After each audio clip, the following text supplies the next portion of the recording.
Lo screening quindi si fa dai 25 ai 30 anni, facciamo il puppy test, dai 30 anni ai 64 anni facciamo invece l'HPV-DNA test.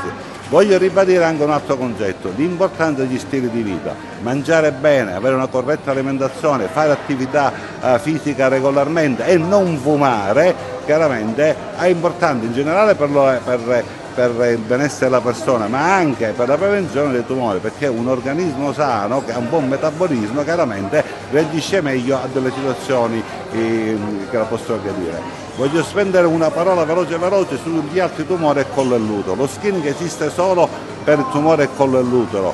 Per il tumore dell'ovaio, per il tumore dell'endometrio, per il tumore della vulva non esiste uno screening, ma se la donna fa ogni anno periodicamente una visita ginecologica con ecografia sia che riguarda l'utero, quindi l'endometrio, sia le ovaie e fa la visita ginecologica, chiaramente è più facile andare a intercettare precocemente chiaramente delle lesioni pretumorali o tumorali vere e proprie in fase iniziale. Quindi ribadisco l'importanza della prevenzione, di fare i controlli regolarmente, fare lo screening regolarmente, ma ribadisco l'importanza di corretti stili di vita e comportamentali che sono fondamentali. Dottoressa, l'importanza della prevenzione, oggi si parla di tumori femminili.